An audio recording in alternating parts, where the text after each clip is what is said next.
6.5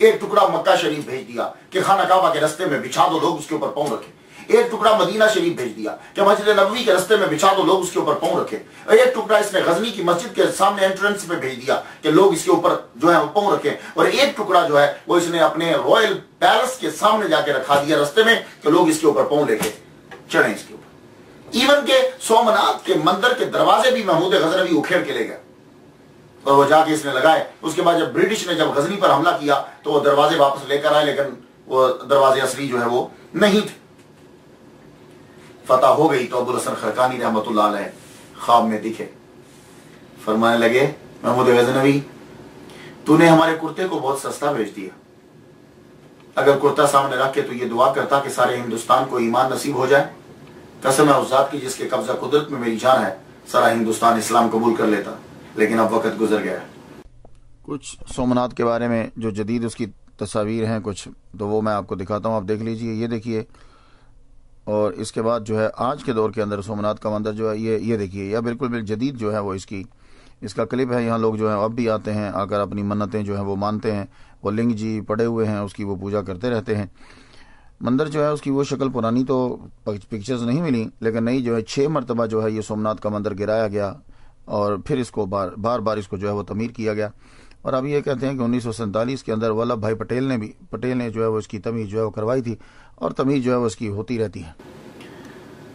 محمود غزنوی کی وفات ہوئی 1030 میں، 1030 عیسوی میں، اور ابوالحسن خرقانی رحمۃ اللہ دنیا سے رخصت ہوئے 1033 میں، یعنی 3 سال کے بعد دنیا سے رخصت ہوئے.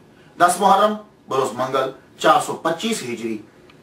آپ نے وصیت کی تھی کہ میری جب لحد جو ہے وہ بنائی جائے تو 30 گز میری لحد کو نیچے رکھ کے بنایا جائے. 30 گز. کیوں؟ میں نہیں چاہتا کہ میری لحد جو ہے وہ میرے پیر ابو یزید بسطامی رحمۃ اللہ علیہ سے بلند ہو جائے. تو آپ شہر بسطام کے گاؤں خرقان میں آپ کا مزار ہے. یہ حضرت ابوالحسن خرقانی رحمۃ اللہ علیہ کا مزار جو ہے وہ دیکھیے، زیارت کیجیے. ان کی بہت خوبصورت بنایا گیا. یہ دیکھیے، دور سے اس کی ایک جھلک ملاحظہ کیجیے. اور یہ اس کے اوپر ان کے بارے میں تحریر کیا گیا ہے، فارسی کے اندر جو ہے وہ لکھا ہوا ہے. یہ پھر مزار شریف، نیچے سے اس کی ایک پکچر جو ہے وہ ملاحظہ کیجیے. یہ محراب ہے آپ کی مسجد کا، حضرت ابوالحسن خرقانی رحمۃ اللہ علیہ کی مسجد کا محراب. یہ جو ہے انٹرنس ہے، مین گیٹ ہے. اس کے اوپر جو نیلا کلر آپ کو نظر آ رہا ہے، یہاں حضرت بھائی یزید بسطامی رحمۃ اللہ علیہ نے جو ان کے بارے میں پیش گوئی کی تھی وہ اس کے اوپر ساری تحریر ہے، آپ اس پہ پڑھ سکتے ہیں.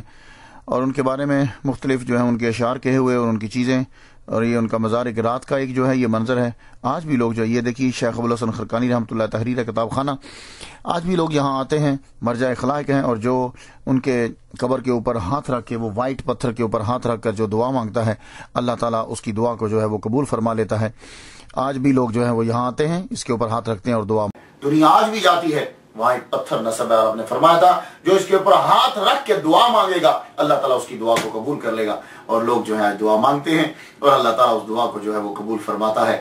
میں نے تو ان کے لیے فاتحہ پڑھ لی، آپ لوگ جو ہیں وہ بھی ان کے لیے فاتحہ پڑھ لیجئے. اللہ تعالیٰ قبول فرمائے. اجازت دیجیے. وآخر دعوانا الحمدللہ رب